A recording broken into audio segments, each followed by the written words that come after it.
it's me, I'm back. I hope you'll find where I am.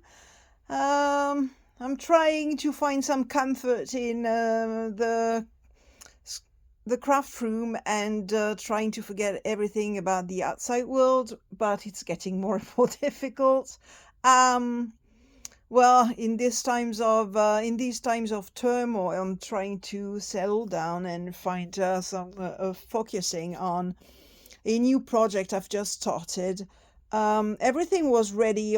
Some pieces, like this one, for instance, were ready for quite a long time, but I couldn't find the inspiration for starting up and making this journal. And finally, 2 days ago, I decided that it might do me good, and I started a cookbook, a cookbook. So with this little one, okay, and this retro cooker by Sizzix and Team Hall. So I bought this as well, that I found on Amazon. Thank you, Amazon, because it was very difficult to find these.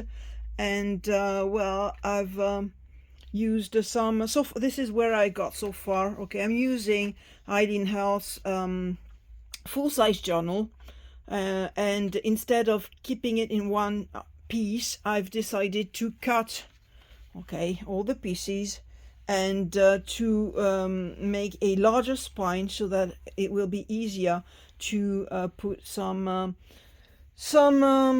pockets inside, and some files and so on. So this is like, I'm looking for my pocket. I don't know where I put it.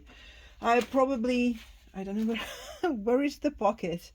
Oh my, here it is. So here's the pocket. Okay, so as usual, I'm using Amazon envelopes that I've updated, cut, and that I will cover with some paper by American Craft. Okay, so these are the papers I'm going to use, inside, outside, in the pockets, to line the inside pocket and so on. And I'm going to just like for my niece's journal, I don't know if you remember, inside I put a pocket. Okay, yeah, here we are. If I don't show you what I'm doing, I put a pocket. I'm gonna put a pocket here, okay, inside, and some kind of a notebook with coils, okay, and it's gonna be very, very shiny, glittery, sugary. Love it. So this is where I got so far, and I'll post the next episode tomorrow. So I made the let's say the structure of the journal, okay, the cover, lined my, or backed my covers. Okay, here I used a paper I bought in Action or Lidl, I don't remember, and this is, I'll tell you in the description anyway when I'll post the video on YouTube. And this is the paper before I did anything to it, and now this is how it looks. Okay, I used old paper, spray stain, and then dropped little droplets of spray stains. That's mustard seed, pink raspberries, and kitsch flamingo. Okay, so this is how it looks. And here I used some All and Create stamps, okay, that I embossed on the vinyl. Okay, and well, I kind of, with a distress glaze, and I kind of like the results. But well, I'll see here. Okay, I'll have to cut. It doesn't matter. It's not finished anyway. And okay, it's all decorated. So see you for the next episode. Bye. Hello everyone, I'm back. Well, this is the project I've started a few, let's say, weeks ago. Let's say 2 weeks ago or so. And well, I've decided to just clear my mind and think about something else. some kind of therapy. Let's say I'm going to try to craft at least 1 hour a day. Well, so far I've been following my own rules quite regularly. So this is where I got so far. So as a structure, I used the Eileen Hull full-size journal for the structure of the journal itself. So here we are. Okay, the papers I bought second-hand, and I guess they're from Action. Okay, and they're very good for covers indeed. Not very good if you have to fold them, but if you have to cut them and, you know, use them for covers, they're quite good actually. Here I use some vinyl material. Okay, it's pink, and I embossed it, heat embossed it. Okay, with Harlan Creator stamps. So here we are. This is the spine. Okay, here's some lace, and that's the back cover. Okay, this part and the part you have on the other side is with Eileen Hull's Tablecloth 3D texture fades, and oh, I love this. It's a brilliant folder, embossing folder, and why I like the look of it. And I used Sizzix surfacez material, okay, for this piece here and at the back. And after I embossed it, I sort of distressed it with black paint, okay, and it gives it a very peculiar look. And afterwards, when it was dry, I used collage medium and rock candy, okay, to give it a little, I don't know if you can see it, but I don't know what's wrong with my lens, the lens of my camera, but it's, I don't know, there's something wrong with it. Well, never mind. And it, oh my, when it catches the light, it just sparkles, it's magic. Here used a button, okay, for the closure. And this is Tim Holtz retro cooker die. Used as well, oh, all my stuff are over there. Sizzix Shakers Dome, I guess it's called. Wait a minute, I'm going to grab them, okay? All my stuff are over there. Here we are, I'm back. So this is what I used, okay? It's called Shaker Domes, and it's number 664920. And, well, it works with the TV set as well, okay? But I used it for the retro stuff.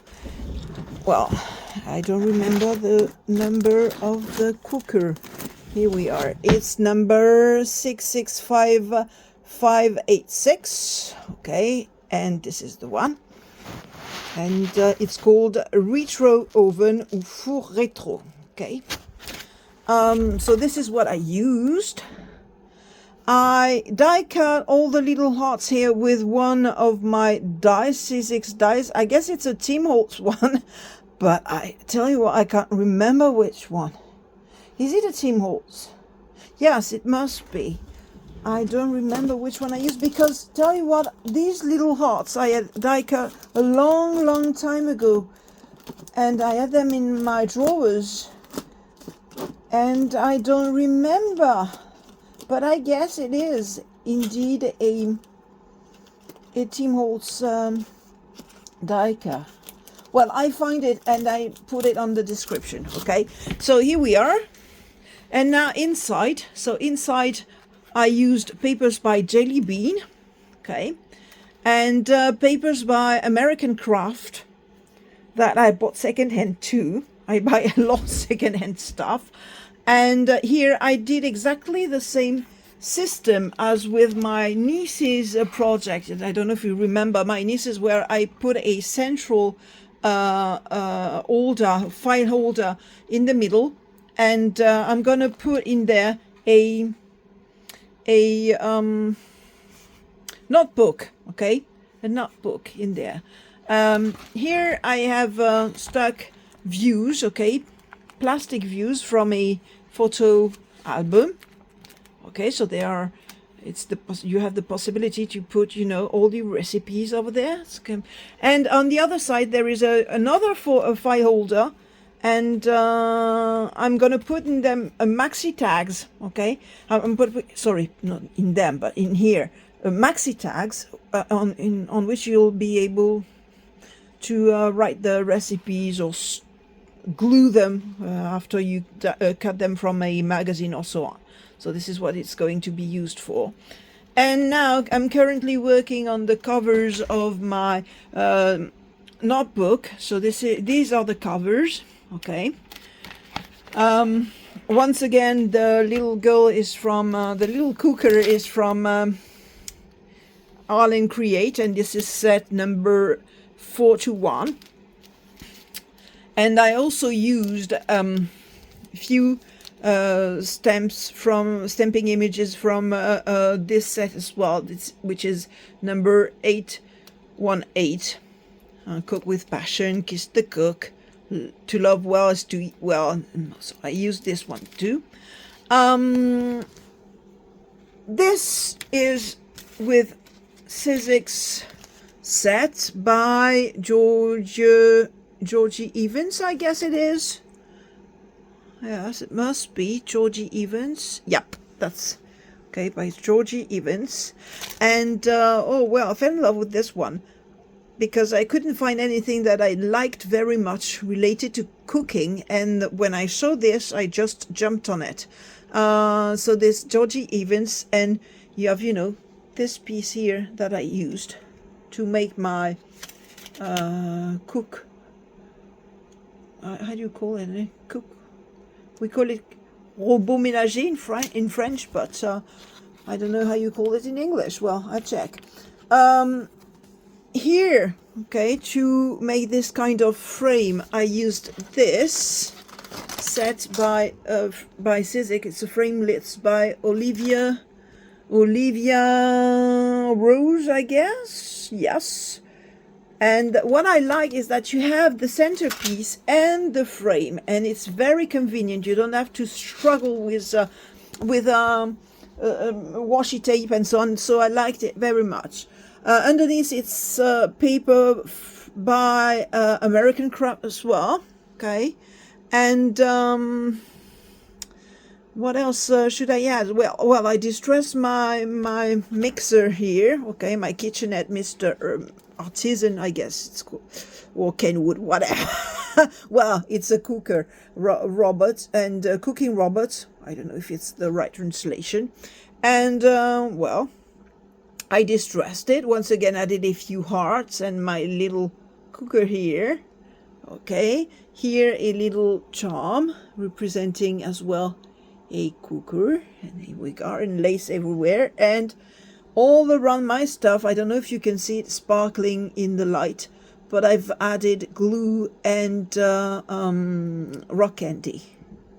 Okay, inside, okay, paper by Jillibean and my stamp, and on the other side it's very, very glittery, and I wanted to give it this, you know, sugary, sparkling touch, and I guess this material's just perfect for the effect I wanted.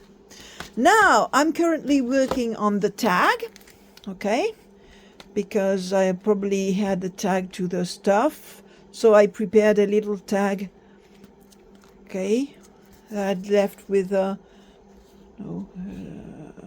some scrap paper and some scraps from the project. I did my little cooker as well. Once again, it's tablecloth, but this time it was distressed with spray stain, and it's spray stain. It's mustard seed, I guess, and I used once again rock candy to add this sparkling touch to it.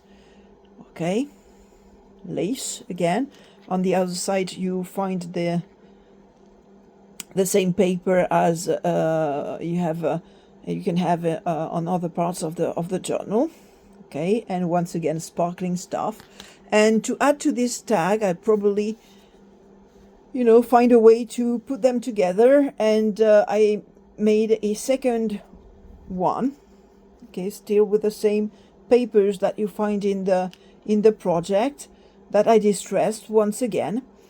So to give this particularly distressed look to the materials, okay, because I didn't want to keep the material like this. I wanted to have a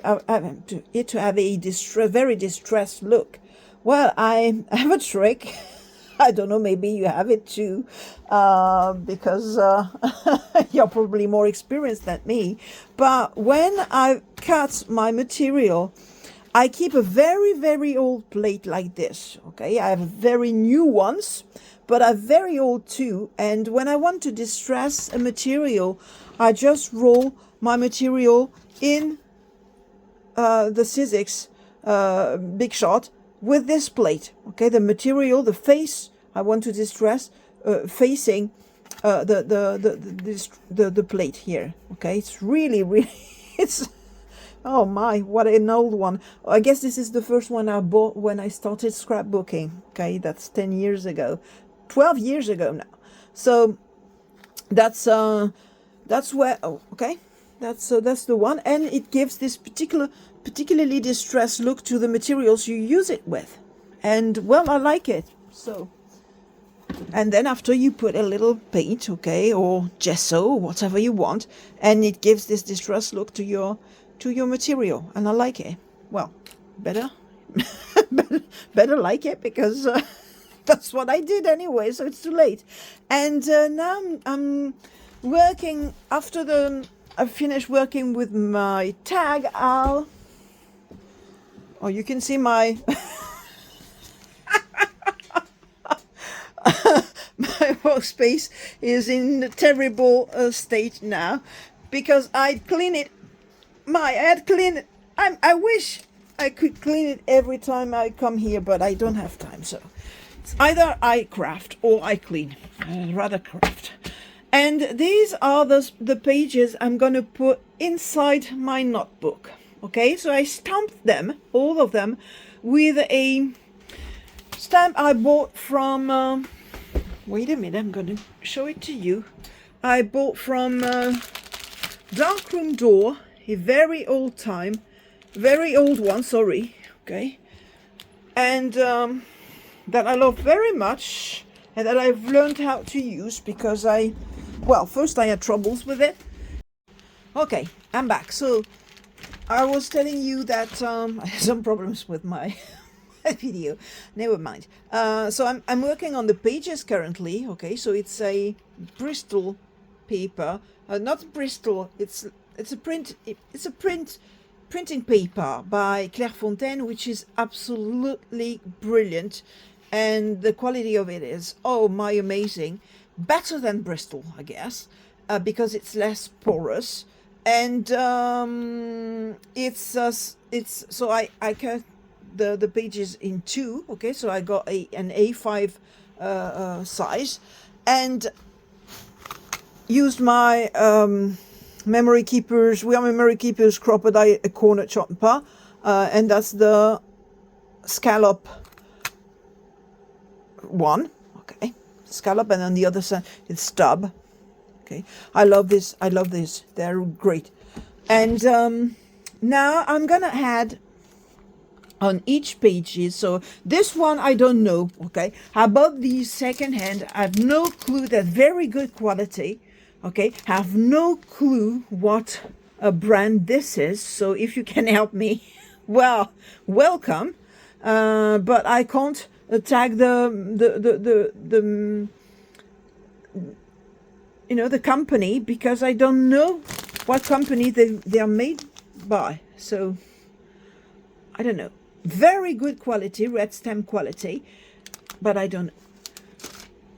And I bought them secondhand a long time ago too. So, and now that these, you know, pages are hand printed. I used Stazon MIDI ink to print them because it was the best result for the paper. And I'm going to add this little tag here, which is from Eileen Hull's set. I guess it's library card, is it? Where is it? I had it here. I prepared it. Oh, here it is. Yes, it's from this set, okay. From set 66151. And I use this little one here. Okay, you see it? Okay. And made the paper myself, okay, with the squeezed lemonade and mustard seed, a spray stain, and you know, let it dry for a few hours, and then die cut it, and then distressed all the borders with black ink. Black soot, is it? Yes, it is. So here we are. And now I'm gonna stick all my stuff here, and I'm gonna probably add this one that I backed with a cardboard here. Okay, I don't know where exactly. I don't know if I'm gonna add some lace underneath. Well, I'll see. So see you in a few minutes or tomorrow. Bye.